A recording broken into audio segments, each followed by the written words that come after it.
Yokoya was living his best life, or, well, his laziest life, just lounging around and sleeping until noon, his idea of a productive day. The only thing on his mind was his mom's jugs, which he missed dearly ever since she left to get some milk. But today the monotony was interrupted. The doorbell rang, jolting him awake from his comfy, aimless existence. He groggily checked the camera, expecting some random delivery, but instead he saw an oddly cute yet mysterious maid on the screen. She had this whole emo Violet Evergarden vibe going on, and she was asking him to employ her as his Maid. Confused but intrigued, Yokoya had no idea that this little request was about to flip his life upside down and possibly bring him the milk he never knew he needed. After Yokoya lets her in, he lets her sit on his couch, gives her a drink, and starts thinking to himself that she's here either to sell his kidneys or to sell him some happy white powder. He asks her about her previous experiences as a maid, but instead she tells him that she worked as an assassin before, targeting people who rebelled against her master, the same master that sent her here. Yokoya thinks she's joking, but after realizing she's not, Yokoya gets nervous. He asks about her boss and his relation to his family, and she starts explaining how her boss once owned a goldfish who had a baby that turned into a dog who lived for Nemo, and that guy was the friend of Yokoya's mom. Yokoya slapped her hand out of frustration, not thinking for a second about the potential consequences. The moment his hand made contact, a cold realization hit him. He'd just pissed off an assassin. His heart skipped a beat as he quickly scrambled to change the subject, desperate to avoid any more accidental hostility. He decided to ask her about her specialty in assassination, hoping to steer things back on track. Without missing a beat, the maid led him outside, her movements sharp and precise. She pulled out several gleaming knives from her belt and in one fluid motion launched herself into a backflip. In midair, she threw the knives, each one embedding itself perfectly into a nearby tree. Landing gracefully, she flashed a proud smile, her eyes sparkling with satisfaction.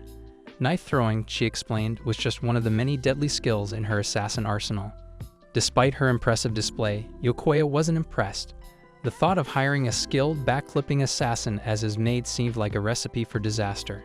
After witnessing her sharp precision and deadly calm, he still couldn't bring himself to hire the female John Wick as his servant. He was barely keeping his own life together. There was no way he was ready to handle someone with that kind of lethal ability, no matter how cool she was. While it does upset her, she understands his decision, apologizes for taking his valuable time, and leaves. As she walks through the door, Yokoya falls to his knees in disbelief at what just happened. But when he looks down, he finds something. Meanwhile, the maid is walking by herself without a purpose, thinking to herself what she needs to do next. She looks back, expecting Yokoya to chase her, but gets disappointed to see no one there. However, just as she's crossing the train track, Yokoya screams out for her with a bell in his hand, stating that she left it behind. When the maid turns around, she's about to send Yokoya to an early grave, but she goes flying, raging, and saves Yokoya from his death a microsecond before the maid looks adorable with blushes on her cheeks, and Yokoya thanks her for saving him. She apologizes for saving him, stating she never saved people before and that her heart is beating fast. Yokoya hands her the bell, and she thanks him for giving it back before she leaves again. However, as she's walking away, Yokoya changes his mind and tells her that he needs her help with cleaning back home. Yokoya is in shock seeing all the knives she has as she's unpacking her stuff, while the maid is blabbing about how her knives could have stopped the rumbling. Yokoya stops her and tells her he needs her to clean his trash, not clean the streets from the 304s with daddy issues. However, she only has cleaning corpses in her mind, and Yokoya tries his best to explain that it's a different kind of cleaning, and that he needs a housekeeper. She asks him if he will really hire her as long as she does his chores, and he agrees. Later, Yokoya comes back to a mess, with her wet, holding a broken mop and a bucket on her head.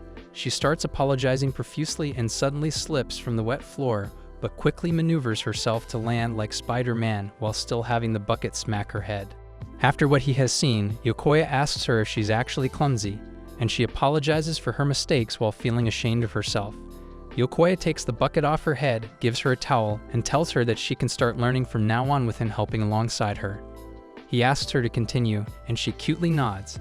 Hours later, the place is squeaky clean, and Yokoya praises her for her hard work, making her happy.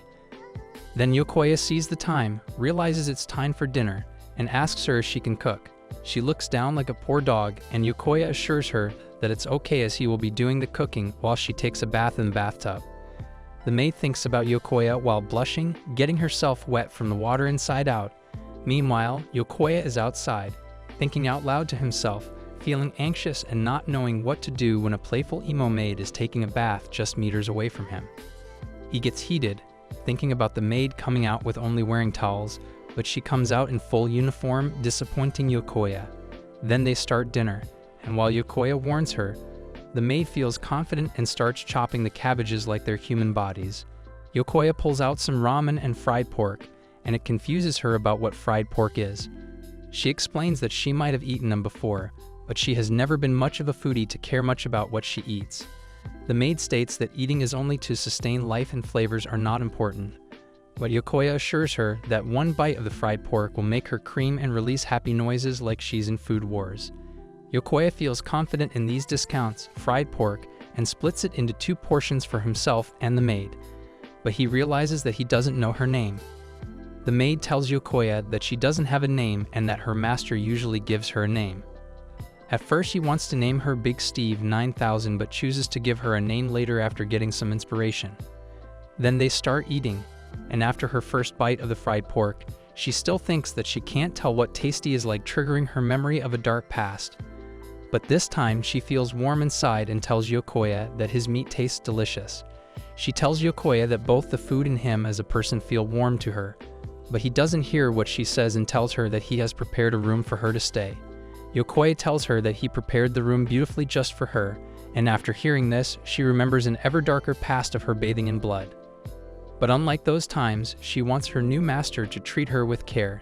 Yokoya notices her pork doesn't have sauce unlike his, so he hands the sauce to put on her pork. After she takes a bite, she feels the umami in her mouth, making her squeal out happy noises to the almighty tonkatsu sauce. Later at night, Yokoya wakes up crying at night after he had a bad dream, but then his stomach starts growling. He walks down to eat something, but suddenly a voice comes out from his kitchen.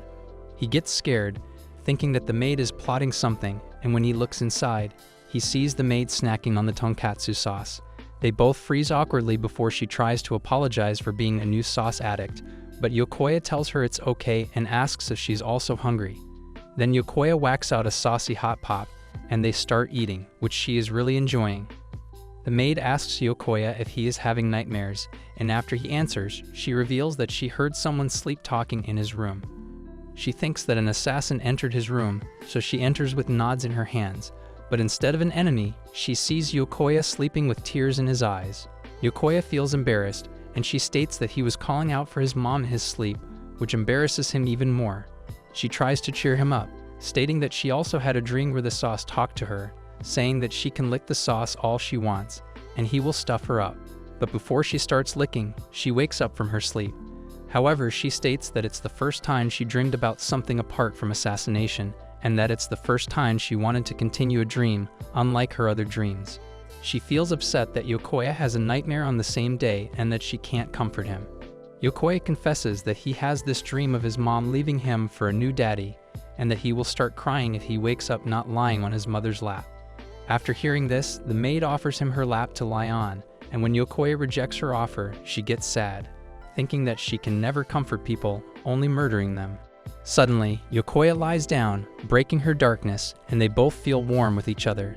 Yokoya looks at her face and realizes she's looking back at him, and he sleeps right on her warm and plump lap. Yuki woke up feeling a strange mix of emotions. She had saved Yokoya, a refreshing change from her usual talent for sending people to their doom. Why had she acted so quickly? It was as if her body had a mind of its own, prioritizing heroics over her typical chaos. The next morning, she found herself playing Fruit Ninja on the trash pile. It was a little ritual of hers, chopping digital fruit while contemplating her life choices. As she swiped her finger across the screen, sending virtual watermelons flying, Yokoya strolled by, eyebrows raised in curiosity. When he asked why she played with trash, she explained that smashing the fruit saved space. Efficiency, she declared, gesturing at the overflowing garbage bags with all the flair of a magician revealing a trick. To her surprise, he looked impressed, who knew she could be practical. Just then, they stumbled upon a tiny, scruffy dog sitting forlornly on their doorstep, tail tucked between its legs. Next to it lay a crumpled letter from a broke dunny who clearly thought Yokoya was the canine equivalent of a billionaire. The letter begged him to take care of the poor pup, as if it were as simple as handing over a latte. Yokoya sighed, clearly overwhelmed by the situation. Yuki's heart melted at the sight of the little dog, its big eyes pleading for help. The thought of it dying of abandonment was unbearable. However, the maid, even the pragmatist, had her own take on the matter. She pointed out that the dog had instincts and that saving it out of pity would only create a dependent little fluffball. Her perspective was a harsh dose of reality, and Yuki couldn't help but find it amusing. Caught between wanting to save the world and the maid's tough love, Yuki couldn't help but feel the absurdity of the situation. Here they were, Yuki, Yokoya, the maid, and the little dog stuck in an unexpected standoff. Adopting a dog had turned into a complicated debate about survival and sympathy, and it felt like a scene from a sitcom. Who knew rescuing a creature could lead to such hilarity and confusion? She asks Yokoya if he's ready to take that responsibility, and he simply doesn't care about all that, stating that just like him saving the dog, she didn't save him from his death out of sympathy. When one's life is in danger, a person's body moves on its own, wanting to save them. It touches the maid's feelings hearing what Yokoya said, and he tells her that just like the dog, he knows what it feels like to be abandoned. Then he takes the dog inside and quickly gets attached to it. Unlike him, the maid keeps her distance from the dog like it's a plague. Yokoya tries offering her to touch the little creature, but she slides away from it. After seeing her reaction, he realizes that she is scared of dogs. She starts fidgeting out of shame, which Yokoya thinks looks cute, but she informs him that she would forcefully touch it if her master orders her to, which he tells her he won't. He asks her why she's scared, and Maid explains that during one of her assassin training sessions, she was left in a mountain filled with fierce wild dogs. Yokoya understands her trauma and deems it a shame that she can't help take care of the dog. After hearing her master call it a shame, the maid feels disappointed in herself. With full determination, she asks to hold the dog, but in her first attempt, she holds the puppy like it's an active nuke, causing her to shiver. When Yokoya asks which part of the dog scares her, she points out the claws, the teeth, and the devilish eyes. But Yokoya says that unlike her, he sees it like it's an emoji, which to her is an alien concept. Suddenly, the dog gobbles on her finger, causing her to start tweaking, almost letting the little creature turn it into a hot dog. After calming down, the dog nibbles on Yokoya, and seeing this phenomenon, he checks its teeth and realizes that it's teething. So they take it to the animal hospital. While Yokoya takes the pup for a checkup, the maid goes shopping for some dog supplies, impressing Yokoya and the dog with how caring she can be. They take the dog on a walk, and after everything she went through, the maid tells Yokoya that she has never met a master as gentle as him. She tells him that unlike him, her previous masters were cold and only cared about her finishing the job, not tolerating any failures. Unlike Yokoya, who treats her gently despite her many failures, he asks him to let her stay in this world of his, a world different from hers, where everything is cold and survival is the name of the game through assassinating people and finishing a job. The maid wants to be like the dog, who meets him in a world of warmth, and she hopes to eventually become someone that Yokoya wishes for. After everything she says, Yokoya tells her that what she wants is to stop being an assassin and start becoming a normal girl. It's something that she never thought about before. Sending people to their deaths was the only thing she knew in her entire life. But now, with her new master, she feels hopeful that she can learn more about him and this wonderful new world. Yokoya confesses that while at first he was scared of her, he now sees her as nothing but a good kid. Hearing herself getting called a good kid makes the maid reflect on her past. Because of this, she asks him to help her become a normal girl. Despite Yokoya not knowing much about tampons and pads, he tells her that she should start learning to feel normal when she makes mistakes and not be pressured too much by them. The next morning, the dog wakes up to the sound of her learning how to cut cabbage. She wants to learn how to make okonomiyaki so she can pair it with some sauce that she loves. Suddenly, the dog instantly transmits to her leg, causing her to freak out, not believing that a normal dog can sneak up behind her. The dog's stomach growls, and realizing that it's hungry, she feeds it. While the dog is busy going to town on the food, she tries to touch it, only to stop when Yokoya appears. He starts caressing the little fluff, and after touching its fat belly, Yokoya decides to name the dog Mochi. He praises the maid for feeding the dog and cutting the cabbage, giving her a twirl before praising her work, which raises the maid's spirits. Mochi starts humping and asks to play, but Yokoya can't play as he needs to prepare dinner. However, the maid tells him that she will take care of it, stating that she wants to be a normal girl who can believe in what he said. When Yokoya says that the dog is a bundle of fun, Yuki uses her determination and tells him she believes in her too, igniting her passion with full trust in her master. The maid starts touching the dog, and with each caress, she begins getting closer to it, giving it the almighty belly rubs and touching its paws. Now she understands that just like Yokoya, who was scared of her at first, she grows to trust the little doggy, just as Yokoya grows to trust her. At dinner, she starts screaming after eating the saucy okonomiyaki. When Yokoya offers her a second portion, she tries denying it while her body language shows that she's excited for his saucy and creamy dish. Yokoya assures her that if she has a request, she should just ask him for it. Seeing this opportunity, she asks him to give her a name. Yokoya starts thinking and asks her about her birth date. While she doesn't know the exact date, she knows it was during the winter. Yokoya has an idea and names her Yuki, taken from the snow. It reminds her of her old boss who called her cold-blooded, but unlike him, Yokoya likes the snow because it looks beautiful, reminding Yuki of her past when she made a snowman. Yokoya gives some insightful theory that snow is also warm when it covers a field, protecting the seeds from the cold so they can eventually bloom into beautiful flowers with the help of the snow's protection.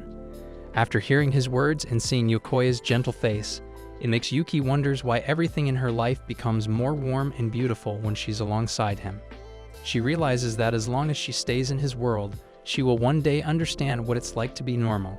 With her spirits lifted, Yuki thanks Yokoya for naming her, and she starts smiling, which makes Yokoya happy to see her smile genuinely for the first time.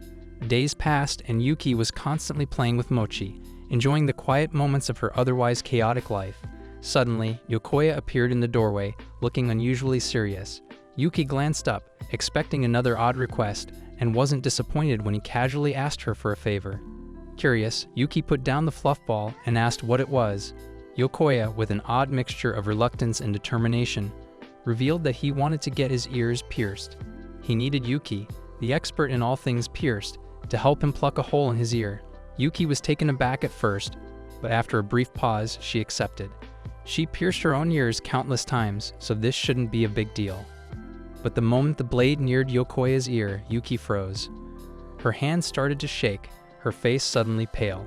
The thought of puncturing her master's ear felt wrong. She hesitated, her heart racing, and for a moment, she was terrified. She couldn't bring herself to actually do it. Just then, the doorbell rang, interrupting the awkward silence. Yuki quickly pulled away from Yokoya and rushed to answer it, relieved by the distraction. As she opened the door, she was greeted by a girl standing on the other side, looking around as though she was searching for someone. The girl's eyes landed on Yuki, and she blinked in confusion. I'm looking for my brother," the girl said, still eyeing Yuki curiously. Yuki's eyes widened. She didn't need to ask further. She knew exactly who this was. Standing before her was none other than Yokoya's little sister, Riko. The resemblance was uncanny. But there was something off about the whole situation. Yuki stood there for a moment, processing the unexpected encounter.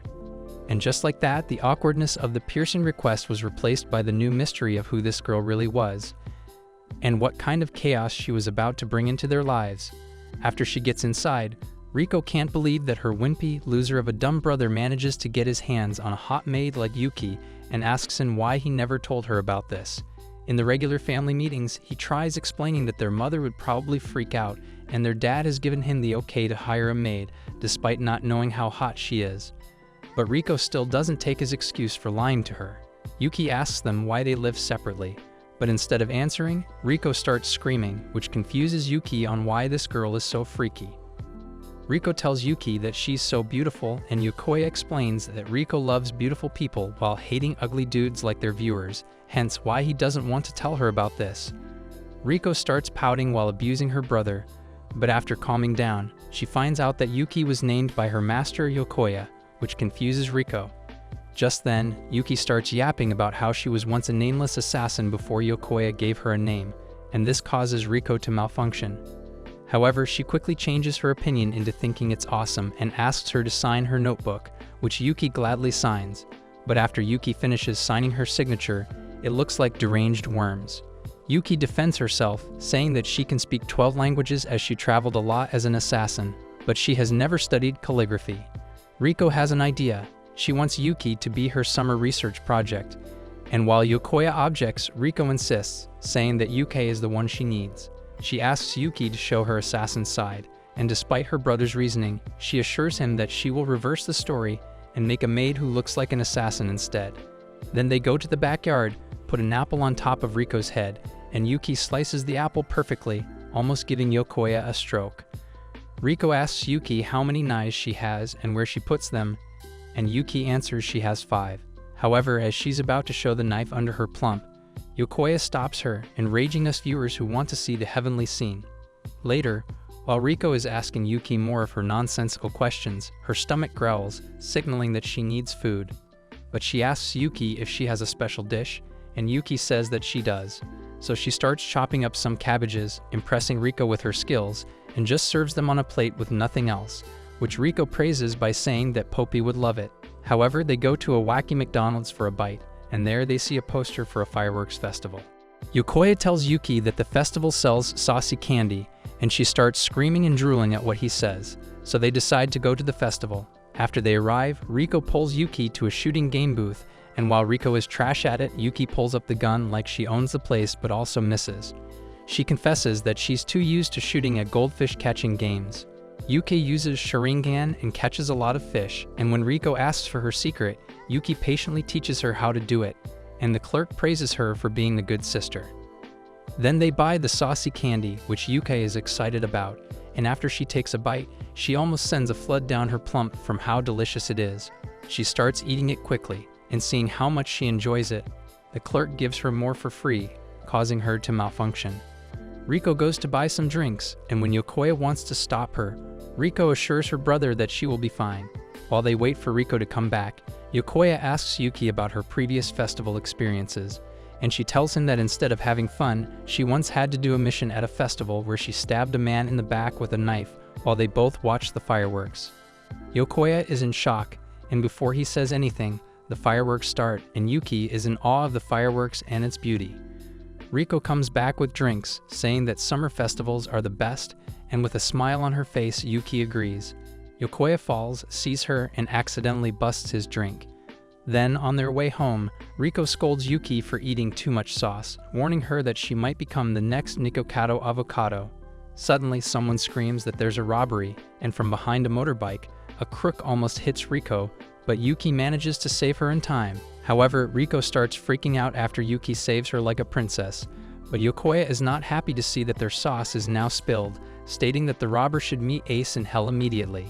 Yuki takes her master's word literally and goes full-on to chase down the motorbike, being excited. Riko wants to follow her so she can see the robber's brain getting heated from his head.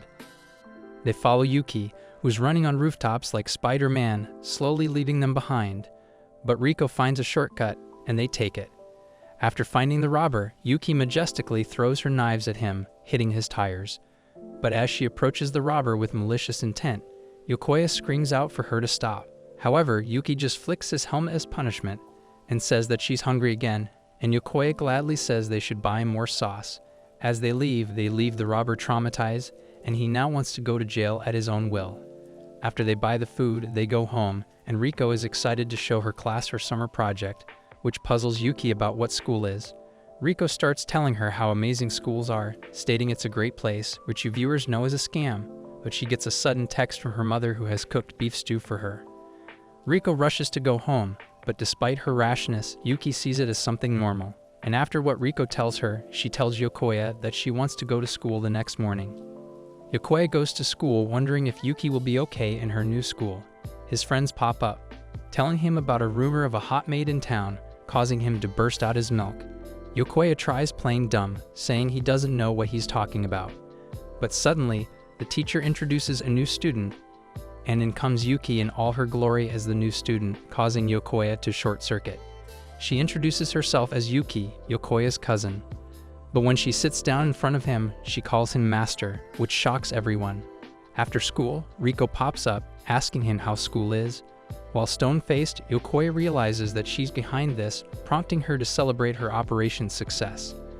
On the way home, Riko glazes Yuki, saying that before Yuki joined school, she had been able to learn everything that needed to be learned about school in 3 days. Yokoya then asks how Yuki is suddenly his cousin, that convenient, and in his class in the same school. But they choose to hide this from him. They answer that Yuki has a connection from her assassin job that registered her here in the same class as him, and Riko suggested that she should be his cousin so it would be easier to explain their interactions in the future. However, it was Riko's idea that they keep it a secret so she could see Yokoya's reaction afterward. Yokoya smacks her head, but after seeing this, Yuki gets distressed, asking if she's at fault. Yokoya changes his tone and tells Yuki that he doesn't mind, in hopes that they can both enjoy their school life. The next day, students rush out of class, wanting to eat some katsudon bread, and it interests Yuki. Yuki asks her what she wants for lunch, and she answers katsudon bread. He explains that katsudon bread is more rare than a one piece, and she needs to be quick during lunch hour to get them.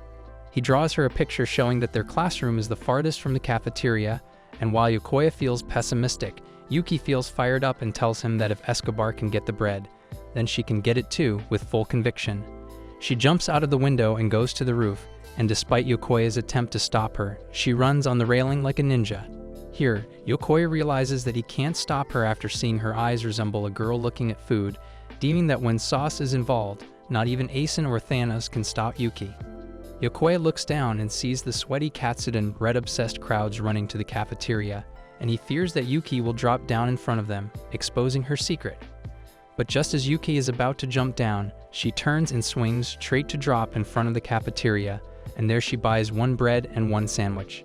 However, she informs Yokoya that the store only allows her to buy one due to the limited amount being sold. He pulls out another sandwich and tells her that he can just eat this. Yuki feels conflicted and tells Yokoya he should have the katsudon bread. But he assures her that she should have it, saying that she earned it. At the first bite, Yuki starts squealing out of happiness. But despite her joy, she splits the sandwich and feeds him, sharing her joy. That night, Riko announces that she's staying the night, and while Yokoya doesn't like the idea, Riko calls him out for the privilege of being able to live with Yuki and clap her every night. She adds that she always wanted a sister that she could talk about boys with so much, that she even imagined him as her clap-looking sister. Now Riko has a great idea. Yokoya marries Yuki, and her dream will come true, especially since Riko thinks that Yuki likes him. However, Yuki tells her that Yuki doesn't feel romance, and that days ago when she made him gag on bread, she didn't show any reaction. Though Riko is still convinced, she does think that while their mother would agree, their father would not. Yuki shows up, asking who's getting married, surprising them both with her presence. Riko tells the truth and asks her if she likes Yokoya, and she tells him that she admires him, which causes Yokoya to malfunction. Later they hang out, and Riko asks her if she wears makeup, stating that her natural face would put the Kardashians to shame. Yuki tells her she doesn't, and Riko tells her that her face is the dream of many girls. Yuki says that her appearance has never given her any benefits in her old work. Riko thinks that, unlike Yuki, she doesn't have a pretty face, but Yuki lifts her by saying that she likes how Riko looks, and Riko feels happy as no one ever told her this besides her parents. She asks if she can be as pretty as her, and Yuki tells her that ever since she started eating tonkatsu sauce, her skin has been clear by the day, so she offers Riko some of her tonkatsu glazed melon, which confuses Riko at first, but she ends up liking it. Seeing this interaction, Yokoya thinks to himself that they're like sisters, and he criticizes Riko for Yuki being able to adapt to normal life quickly. After seeing his thinking face, Riko calls Yokoya out, saying that he was imagining marrying Yuki so he can see this interaction every day. And while Yokoya tries to deny it, Riko asks him if he would be happy to marry someone as cute and hot as Yuki, to which Yokoya agrees, making Riko happy. While in the bushes, a cat is lurking. The next day in class, all the teachers are teaching them about how SpongeBob is a better show than Attack on Titan. He notices Yokoya sleeping and yeets a chalk at him, but Yuki cuts the chalk without anyone seeing and causes Yokoya to go blind, which is not what Yuki wanted to happen. Then Yokoya goes to the infirmary, and there he meets a hot, full health teacher straight from high school Dex D, who is replacing the old health teacher. After he complains about his eyes, she tells him to sit on the bed, but Yokoya feels a weird aura from her. Nida starts interrogating him about Yuki, and when he tells her that Yuki is his cousin, Nida starts laughing, stating that he looks clapped compared to Yuki. While checking his eyes, she compliments his handsome face, and after she sees that he's healthy, she suddenly locks the door. Nida turns into the doctor every man wants, pushes him down and crawls on him, teasing him to progress the plot. But before she gobbles his gizmo, Yuki barges in and stares Nida down. Yokoya crawls to Yuki in fear of the S and M, but Nada says that it was a joke as Yokoya looks like a cute hamster when he sees her plots. Despite Nada's attempts to lure Yokoya back in, Yuki pulls him back and orders him to never approach Nida again. Suddenly, Yokoya remembers what Riko said and thinks that Yuki actually likes him and is jealous. Nida has enough and sends him away, saying that the injury is not severe. Yuki slowly backs Yokoya out of the room and she pulls Yokoya away. Yuki apologizes for her actions and says that she needs to tell him something, which makes Yokoya's heart beat faster. However, Yuki informs him that Nida is also an assassin, which shocks him. Meanwhile, the cat comes to Nida, and from the cat, Nida receives pictures of Yokoya's home, which Nida plans to destroy. Nida has a dream for her to one day live out her life on the beach. Nida is getting ready to kill Yokoya. She's got a plan, and it involves a cat. Yes, a cat. This sneaky feline is bringing her pictures of Yokoya's house, which she plans to blow up. Nto, Nida's friend, has a fun dream for her. She wants Nida to live on a beach with hot guys cheering her on. But first, Nida has to kill Yokoya and Yuki. Poor Yokoya can't sleep because Yuki won't lead his side. They're both scared of Nida, even though they don't know who she is. Yokoya tells her that he can't sleep like this, so Yuki suggests an idea and lays next to him, telling him that her thighs can help him sleep by squeezing him dry, which is what every man dreams of. Yokoya tells Yuki that he is worried about her, and while she gets shy after hearing that, she tells him that she can defend herself easily in her sleep using a pencil like John Wick. Yuki has a theory that Nida is someone who holds a grudge from her past, but she assures Yokoya, while giving him the almighty hand-holding, that she will protect him, the person who shows her what warmth feels like. Yokoya is hot and wants to open the window, but Yuki stops him. She opens it herself and says he could get hurt. Suddenly, she smells good food and knows it's a trick. Before she can do anything, Nida bursts in and grabs Yokoya. Nida calls Yuki by her real name and says she's disappointed that Yuki was tricked. Yuki pulls out her knife, but Nida threatens her that if she tries something dumb, Nida will play ping pong with Yokoya's eyeball. Suddenly, Yuki starts yapping in Mandarin and threatens Nida by saying that she will feed her and her whole family to the dogs if she touches Yokoya, and this causes Nida to feel fear. She tells Yuki that she will wait for her at school for their duel to the death, while Yokoya will be taken hostage after they leave. Yuki remembers what her old master told her, that all she is the female John Wick without a happy ending, and Yuki pulls out her knife, determined to accept who she is and save Yokoya. Yuki plans to save Yokoya at all costs and leave the country afterward, continuing her life as an assassin if it means that Yokoya is safe. However, her heart tells her otherwise, as what she really wants is to continue the warm life Yokoya has been providing for her. Meanwhile, at Nida's, she ties up Yokoya like he's in 50 Shades of Grey, but after seeing his calm reaction, she asks Yokoya if he's not scared and hates Yuki for dragging him into her mess. Yokoya confesses that while he is scared, he also believes in Yuki, who promises that she will protect him. Yokoya asks Nida about Shui, the person she has been talking about, and it surprises Nida that he doesn't know anything about Yuki, despite having lived with her.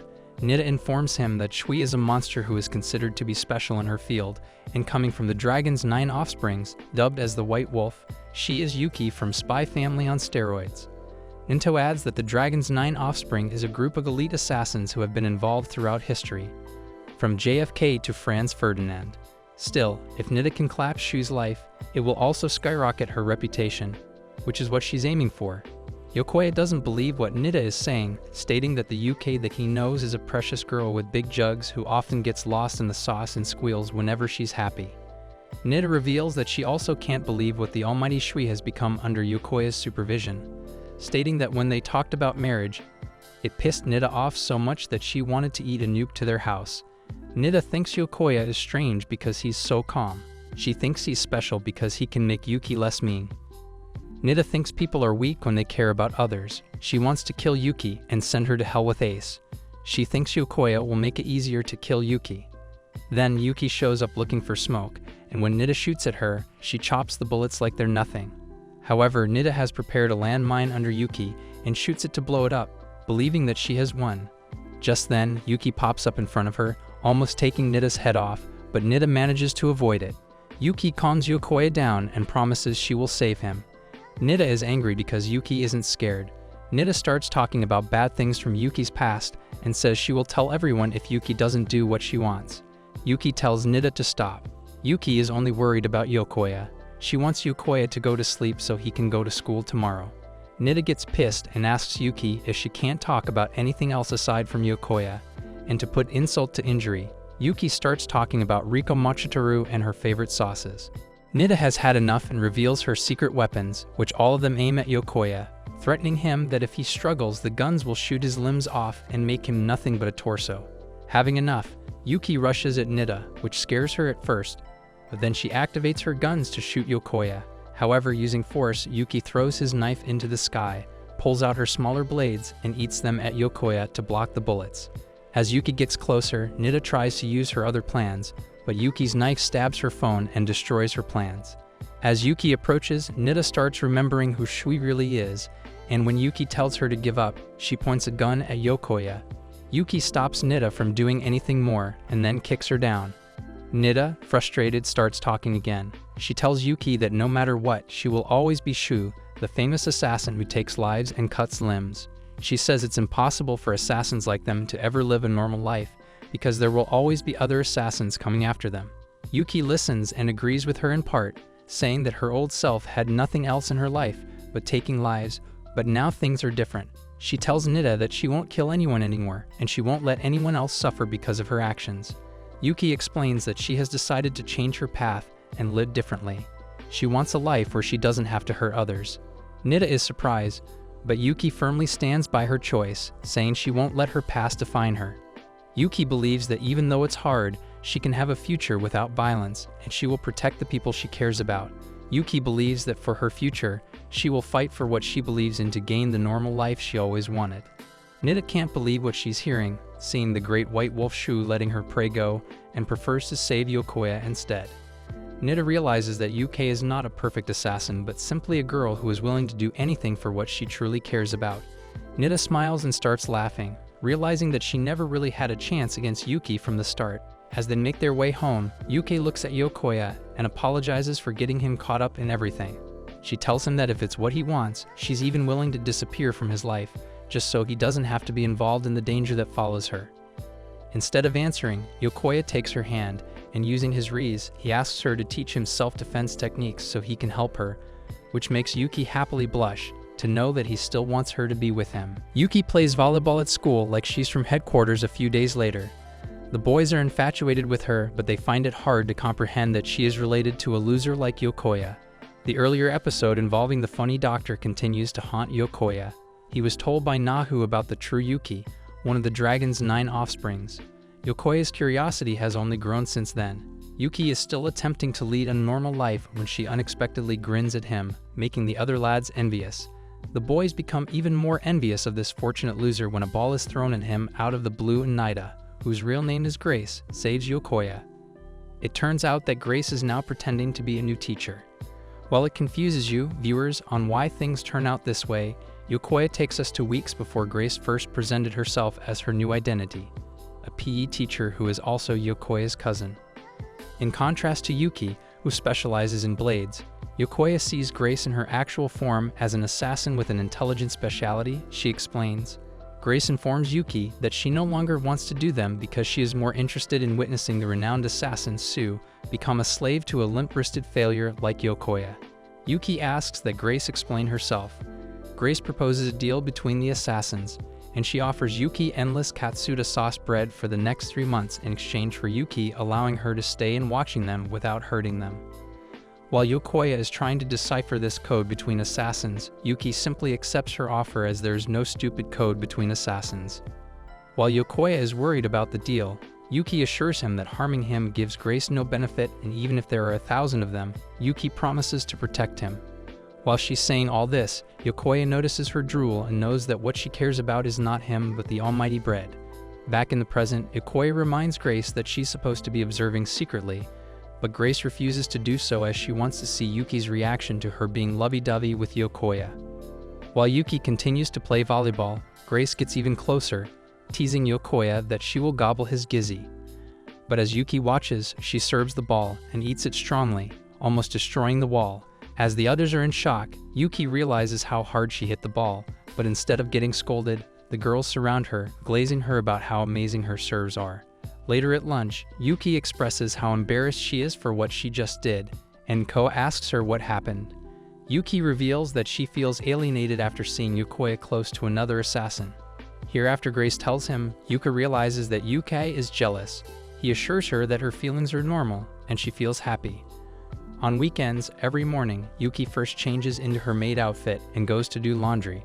But today, after seeing how stiff the towels she just washed, she feels extremely happy, like a proud parent.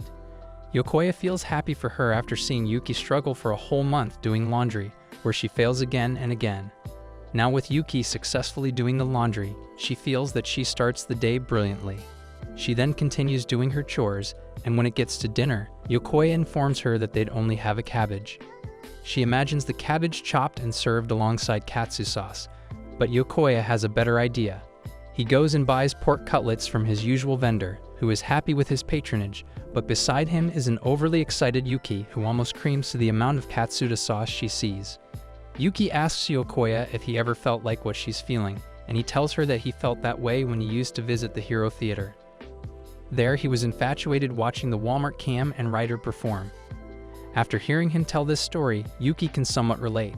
Yuki then watches in awe of the old dude cutting his cutlet, telling Yokoya how much of a pro this old man is and wondering if this old man is John Wick in disguise with his cutting skills.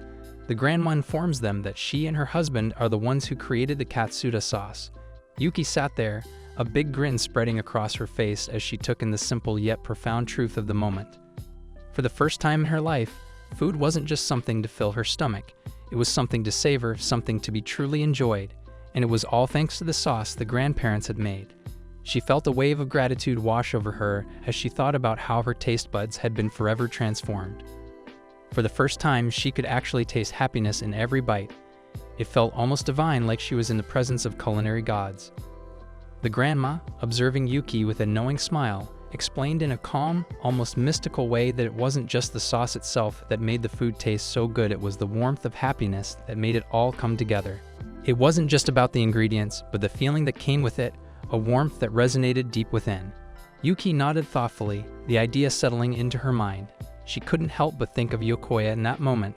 The warmth he always brought with him, the kind of warmth that made everything better, even the simplest things in life. Just as Yuki was lost in that thought, something unexpected happened. Out of nowhere, Grandpa, looking every bit like a prune with legs, appeared behind her, moving with the stealth of a cat. One minute she was alone, reflecting on the warmth of happiness, and the next, he was wiping dust off her shoulder with the precision of someone who'd spent decades perfecting the art of surprise attacks. She hadn't heard a thing, no footsteps, no creaking floorboards. It was as though he had materialized out of thin air. Yuki jumped, startled by the sudden appearance, and couldn't help but marvel at how he'd snuck up on her without a sound. How did he do that? Was he a wizard? Or maybe just a really sneaky old man with too much free time? Either way, the entire moment felt absurdly surreal.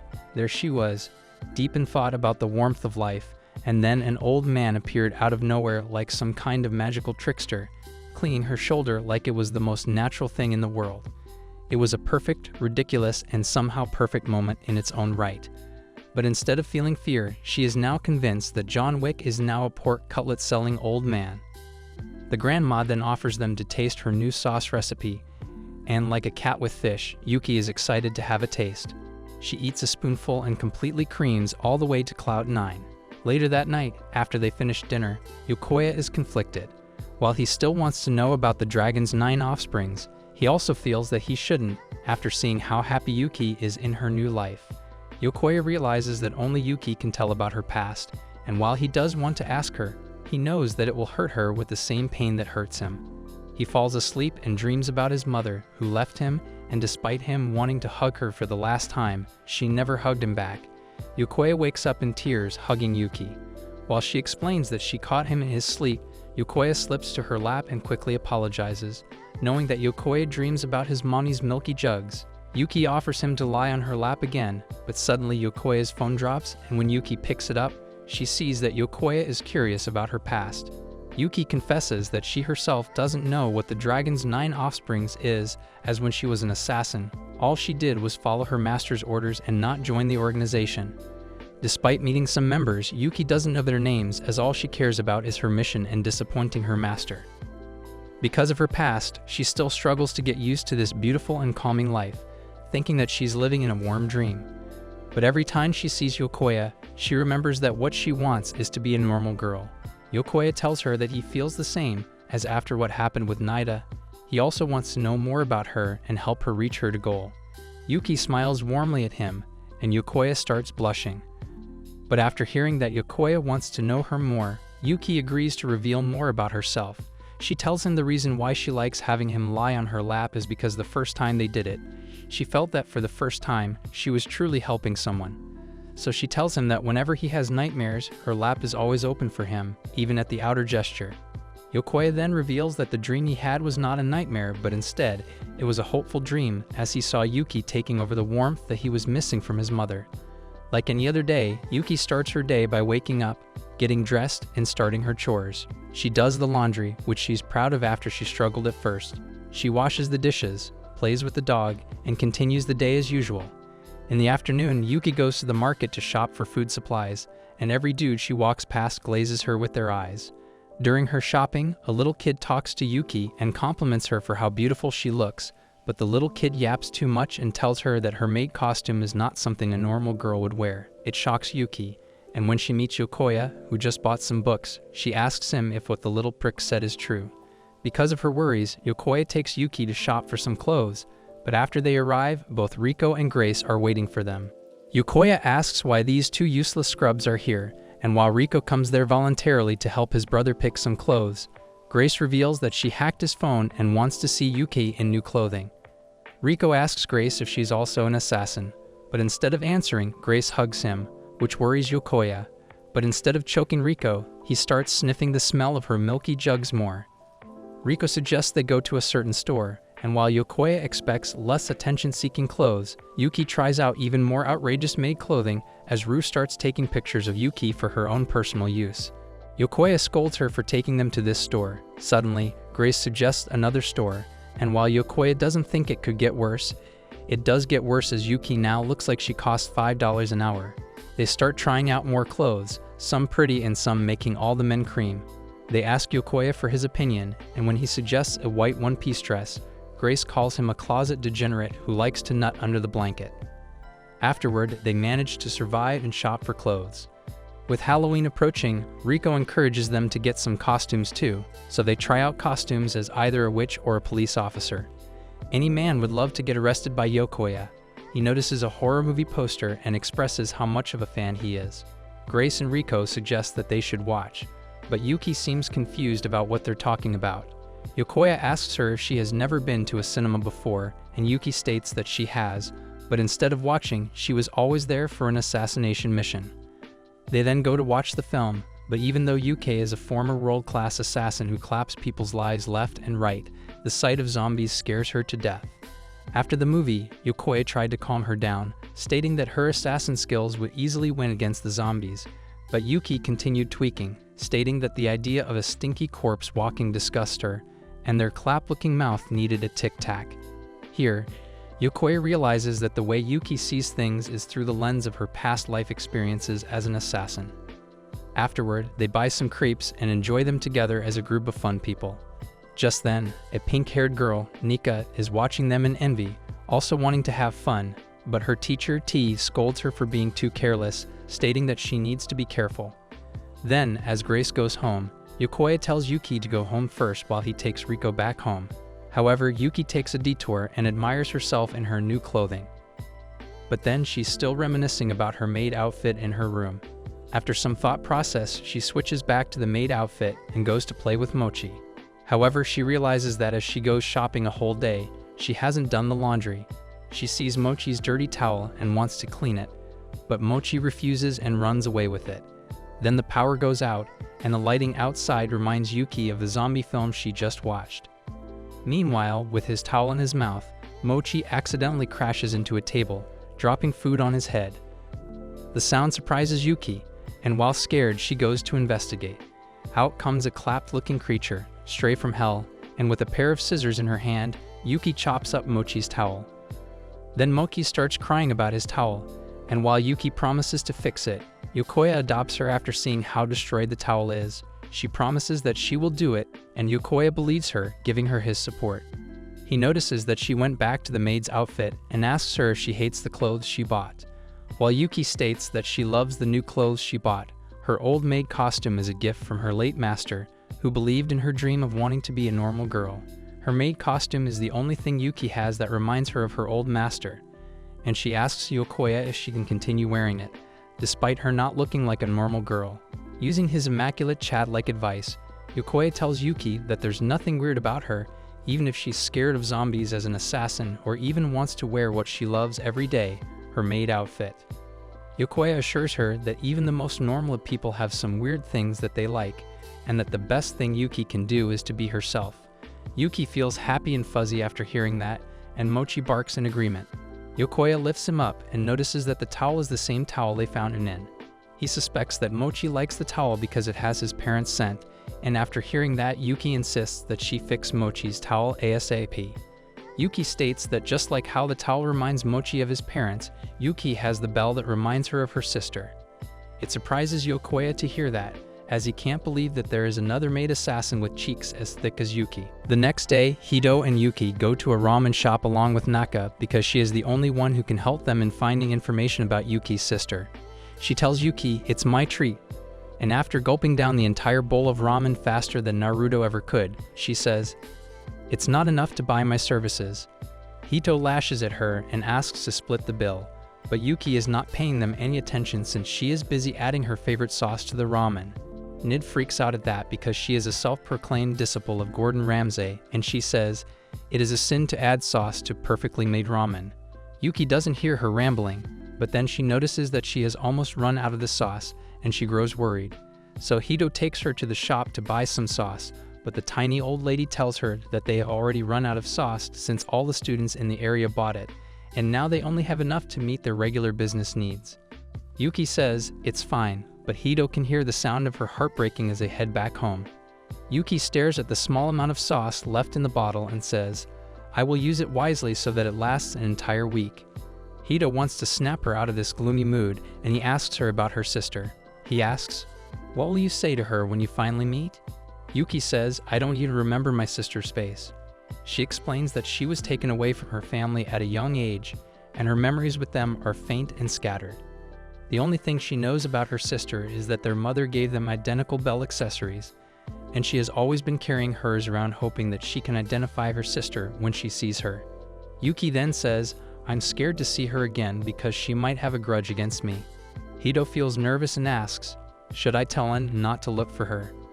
But Yuki says, "Even though I'm afraid, I will be happy to learn that my sister is doing well." Just then, Hito's friends arrive there and ask them, "Are you out shopping together?" Hito is surprised to see them, and they tell him that they came here to buy the latest album of their favorite singer, Nasuka, who is also going to perform at the local festival soon. Suddenly, the short friend begins to get jealous of how close Hito and Yuki are, and he finds it suspicious that recently two pretty women related to him have joined the school. The halfling is jealous that Hito doesn't spend time with them now, but the tall guy tells him to calm down because at least Hito is happy because of Yuki. They begin telling her about how dark and edgy Hito was during his middle school years, and he tries shutting them up. In the tussle, the signed album is tossed away from his friend's hand, and Yuki tries to save it by throwing her bag to stop the album from going down the drain. However, in doing so, the sauce bottle is yeeted out of her bag, and the entire sauce is spilled on the floor, devastating Yuki.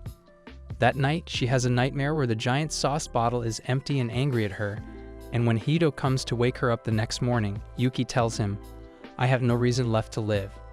Hito comforts her, saying, "You can buy the sauce next week." She tells him, "I had another dream, but I don't want to talk about it." The next night too, Yuki has the same terrible dream, and she runs. She runs to Hito's room, asking him to sleep with her because she's too scared to sleep alone. He gets flustered on hearing this and then tells her that he's pulling an all-nighter for the upcoming test, so he can stay awake by her side till she feels better. As they drink coffee, Yuki suddenly tells Hito, "You're a man with great character," and then asks him, "Have you ever hated someone?"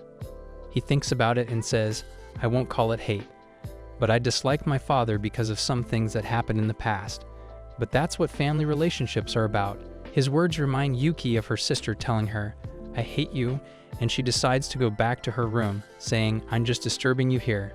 Once she falls asleep, she sees the empty sauce bottle telling her, you abandoned it and your sister, and now everyone hates you because you're a cold-blooded killer.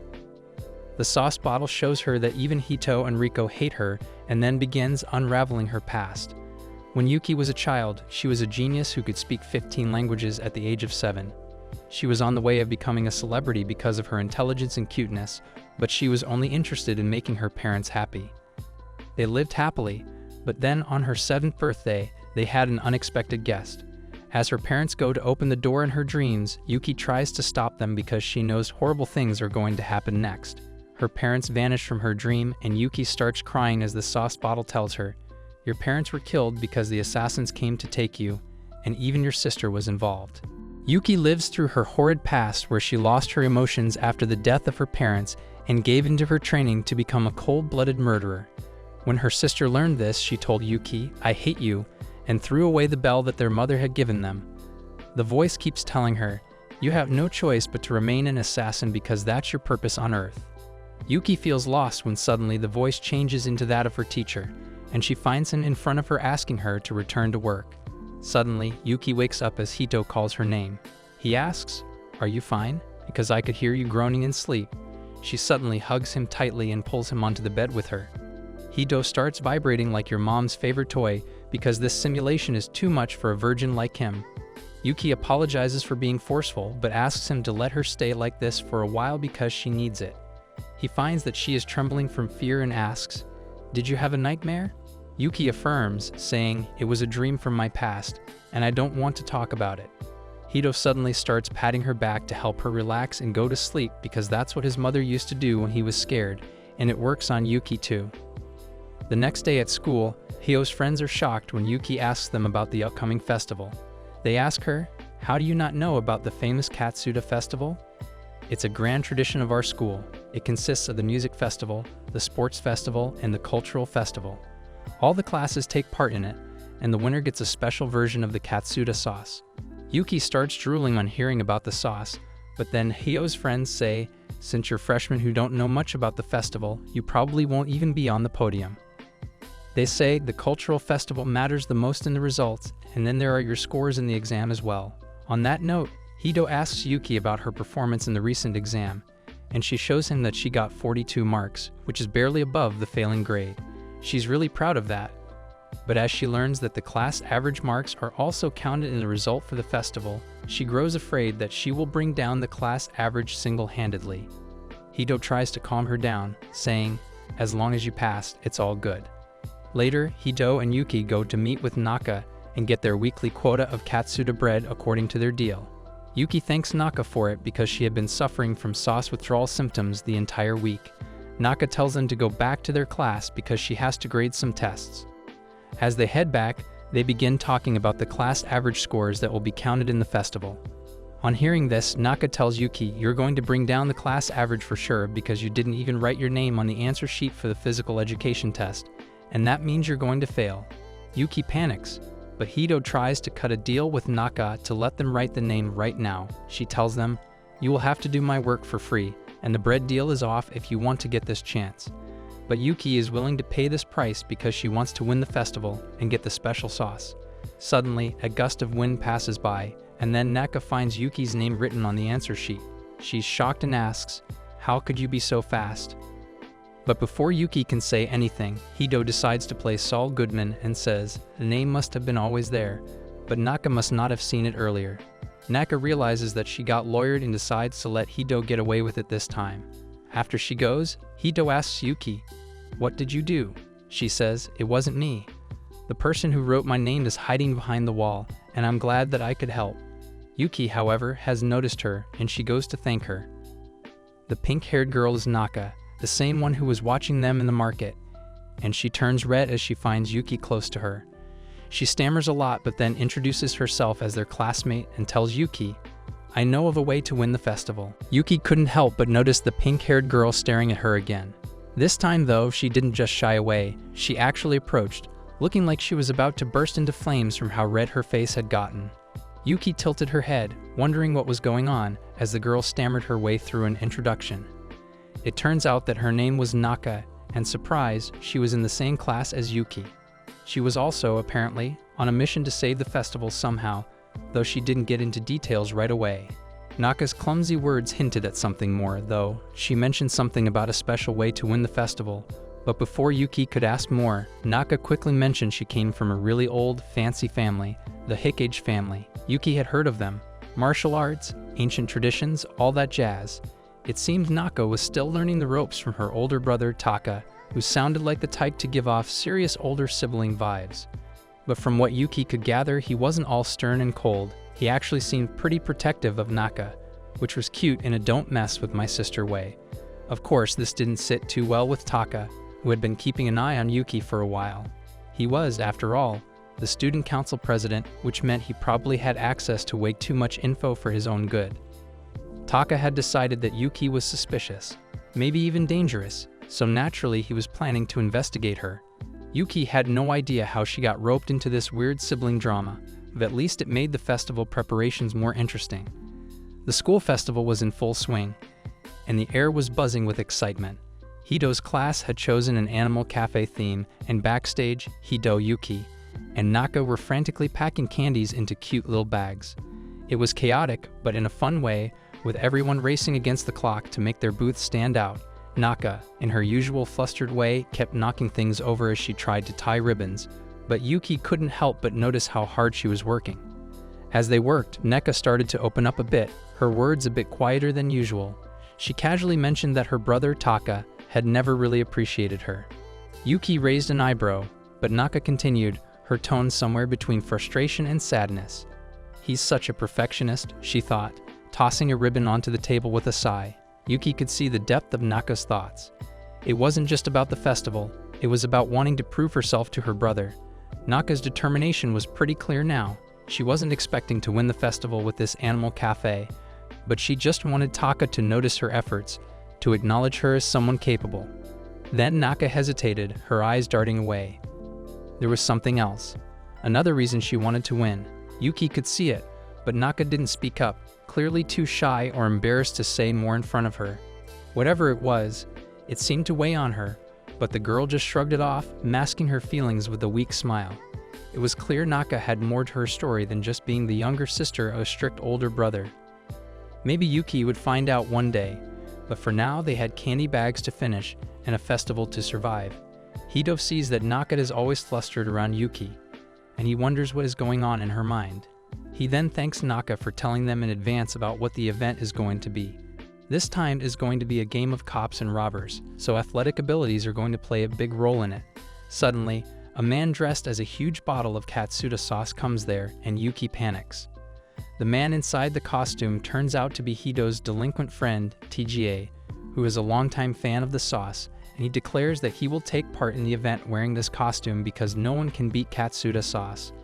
Taiga is confident that his team with Yuki and Naka will bring home the first prize. Hito says that he has never seen Naka too active in the physical education classes, and she nervously tells him that she just doesn't want to stand out. Yuki asks him not to worry because she has faith in Naka's abilities, and she promises to do her best to beat Naka's brother's team. Naka repeats her words, and her brother, who had come to the cafe to spy on her, gets furious thinking that Yuki is turning his sister against him. Later, as Hito and his friends are eating lunch together, Taiga says that he will wear the sauce costume while participating in the event to attract the attention of the media, which makes Hito worried because it might be harmful for Yuki to show her face on the news.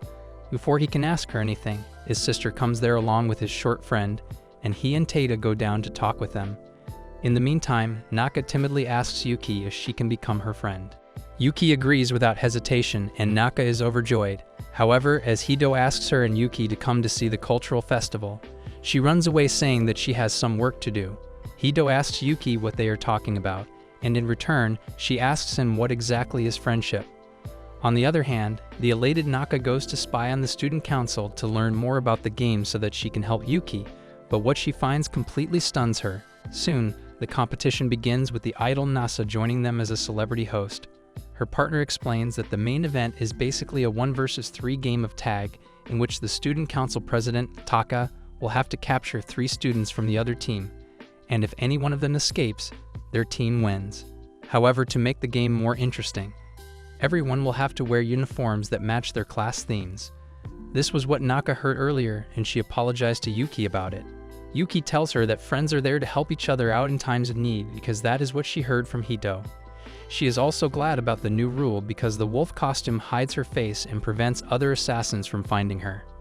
Meanwhile, Taka is fawning over his sister, even though it doesn't show on his face, but she gets nervous about seeing him and hides behind Yuki.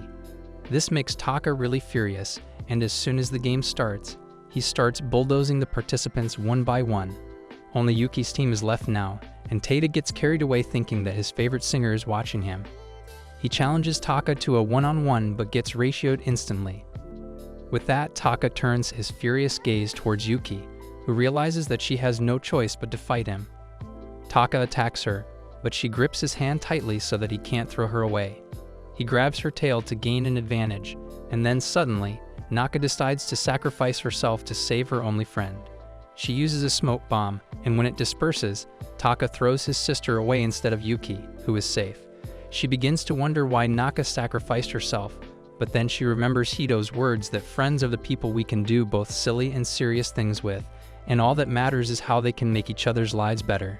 She wonders what she can do for Naka, and on the other hand, Taka is in trauma because he threw his sister with his full strength. He stares Yuki dead in the eye, and she knows that she can easily get away from him. But the problem is that Taka smells like katsuda sauce, and she can't seem to get away from him. Suddenly, he pounces on her, but Yuki clashes with him head-on, holding him back. Everyone, including Taka, is shocked that someone can match his strength, but the only thing on Yuki's mind is food. Taka tells her that he won't let anyone come between him and his sister. But even more important than that, he won't let anyone approach his sister with impure intentions. He tells Yuki that she has no idea how special of a relationship friendship is to his sister, and he has seen her hurt because of it once, and he won't let that happen twice. He tells Yuki that he will never let her sister have any fake friends as he tries to throw her away. But then Yuki thinks that she must prove that she is a true friend. She suddenly uses Taka's momentum to slam him to the ground, causing the entire audience to gasp, and then rushes towards the goalpost where Naka is waiting for her. Only 20 seconds are left before the game ends, and Taka chases after Yuki, determined not to let her win. Yuki goes straight to Naka, telling her that she didn't understand the essence of friendship earlier, but now she does. She says that she will be very happy if she can become someone special to Naka, and then kneels down before her to reaffirm their friendship. Naka turns red on hearing this, but then suddenly Taka arrives there and grabs Yuki just as the whistle blows. She was captured at the last moment, and even though she touched Naka and freed her, she did not go out of the jail, which means that their class loses the game despite having an advantage. Taka wins, and Yuki is dumbfounded because second place means no katsuda sauce. She stops functioning, and then the media rushes to the ground to conduct an interview of the two main players. Naka suddenly remembers Yuki saying that getting her face on camera would be a bad thing, and right now she is not in the condition to hide it. She looks around for all the available resources and quickly comes up with an idea. She throws a smoke bomb again, and within a couple of seconds, she puts Taiga in the wolf costume and Yuki in the sauce costume. Hito and Riko arrive there just then because they were worried about Yuki, and Naka says that she is safe. They guide her away from the field while the media swarms Taka and TGA. They go behind the school building where Naka apologizes for making their team lose, but Yuki says that it was because she did not understand the rules well. She says that since they are friends, they should share success and failure with each other, and Naka is moved. Taka and his cronies arrive there and tell Naka that they should get home now. The big brother then gives Yuki another death stare because he thinks she is turning his sister gay and tells her that if she hurts Naka, she is going to pay. At night, Hito finds Yuki by herself on the rooftop while the rest of the students are enjoying the live concert. She begins telling him about her complex feelings about the cultural festival, and Hito sums them up as the fact that she enjoyed it. Yuki realizes that he is right, and then Hito says that even though they lost this year, they can always try to win the next time. This comes as a shock to Yuki because she is not used to thinking about it so far in the future. Till this point, she felt like she could die at any given moment, but now she has hopes for a tomorrow that will come with new possibilities. The next day, Hito and Yuki invite Naka over, and she shows them her ninja skills by throwing shurikens at a target. They applaud for her, and Naka timidly tells them that she is not even so talented, and her brother is the real deal. She says that sometimes she wishes that she was not born with this power and responsibility, and life would be better if she could just be a normal girl. Her words deeply touch Yuki, and she tells Naka that she understands exactly how she feels. She tells her that she also wants to be normal, and they begin bonding over their shared dreams while Hito smiles on seeing this heartwarming scene. Just then, Maid arrives behind him and says that he is finally on the path to establishing his own harem, and he already has 2 cute girls there. She asks him who he is going to pick for tonight, presenting herself as the third option, and Hito freaks out, trying to tell her that he is not interested.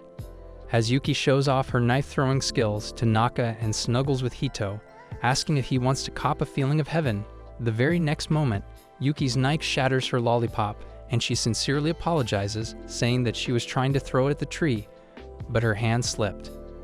Maida is furious and afraid at the same time, but she can't say much openly. She just tells Yuki to be more careful because if she kills her, she is not getting any information on her sister. After hearing that, Naka asks Maida if she is also not an ordinary person. She tries to introduce herself, but Maida reveals that she knows that Naka is the daughter of a ninja family. She says that she lives on collecting and selling information, and then grabs Naka's face, saying that she knows that she was the one who wrote Yuki's name on the question paper. Naka is intimidated, but as Maida feels Yuki's murderous gaze on her, she immediately backs away. After a while, Maida tells them that she is going to China on a mission, so she might find some information about Yuki's sister. However, she is not going to search too deeply because then she might run into trouble with the Dragon's 9, since it is Yuki's old home. Yuki says that she doesn't know anyone besides her master there, and then Maida takes her leave, telling them to spend an intimate Christmas together. Hito gets flustered on hearing this, and then suddenly Naka asks him if he and Yuki are really dating despite being cousins.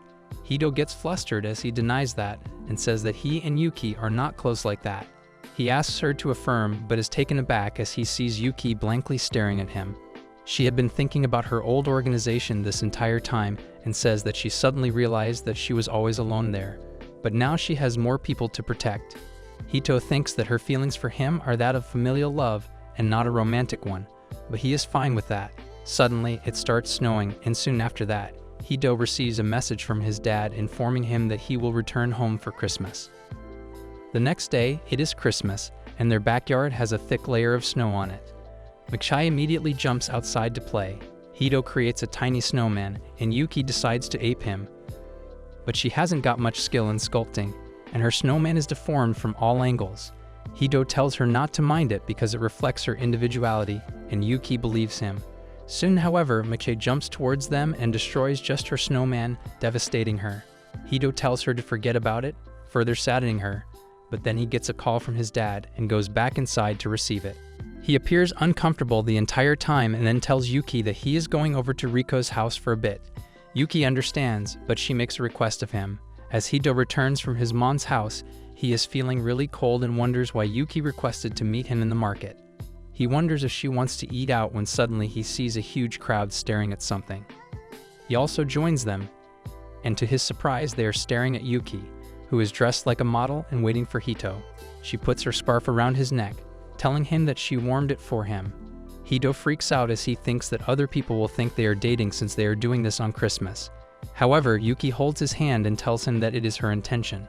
She tells Hito that she wants him to be happy and cheerful since it is Christmas, and the embarrassed Hito decides to take up her kind offer. They hold hands as they walk through the market, and Hito begins wondering about his relationship with Yuki again. Suddenly, it starts snowing, and Hito says that he loves snow. Yuki starts laughing and blushing at this because her name also means snow. She says that even though she knows that Hito is not talking about her, hearing him say that he likes snow makes her feel good. Hito turns red on hearing this, his heart beating out of control, but he can't stop being drawn towards Yuki. The next day, Riko comes over and tells her brother how she helped Yuki pick up her date outfit so that she could have maximum impact on him. He is still flustered by what happened yesterday and asks Riko if she is sure that Yuki has romantic feelings for him. He finds it hard to imagine that she can have such feelings, but Riko is confident that Yuki likes him too much, and she is not yet aware of her feelings. Hito still finds it hard to believe, so Riko pulls out an app that tests the love compatibility of people who are not couples yet. Hito doesn't believe in such apps, but Riko tells him that it is pretty accurate. One of her friends proposed to her crush after seeing their score, and now they are dating. She begins asking Hito questions about his and Yuki's interaction, and the answer to them is positive. Hito starts getting more and more self-conscious as the questions become more direct, but at the end, when Riko asks if he or Yuki have ever said that they like each other in a non-romantic context, Hito lies and says that they have not. With just one answer in negative, his score for mutual affection with Yuki comes at a whopping 96%, and Riko tells Hito that he and Yuki are a couple already. He gets even more embarrassed by this, and just then, Yuki returns home from grocery shopping. Hito finds that he has no issue talking with her about normal things, but Riko is not going to let them rest at that. She suddenly starts asking Yuki the same questions she asked Hito, and with each question, he gets more embarrassed. Yuki answers all the questions with yes, and her score is 100%. Well now, Riko is confirmed that there is 196% mutual affection between her brother and his maid, and she is confident that Yuki is soon going to be her sister-in-law. Later, they have dinner while sitting under the comfy table, and Riko begins to reveal embarrassing details about Hito. He panics because he doesn't want Yuki to see his childish side, but Riko can guess that and she tells that to Yuki as well. Hito is furious now, and he decides to teach his sister a lesson. He tries kicking her under the table, but even after many successful attempts, she doesn't give a reaction. He wonders what is wrong and peeks under the table, where to his surprise, he finds that he had been kicking Yuki the entire time, but it was nothing more than a nudge for her. However, she has turned red, thinking that Hito was trying his hand, or more accurately, his leg at the under-the-table flirting she has only seen in movies. Hito freaks out too on realizing what he had been doing for the past 5 minutes, and seeing them both turn red, Riko declares that this must be because of a secret between the two lovebirds.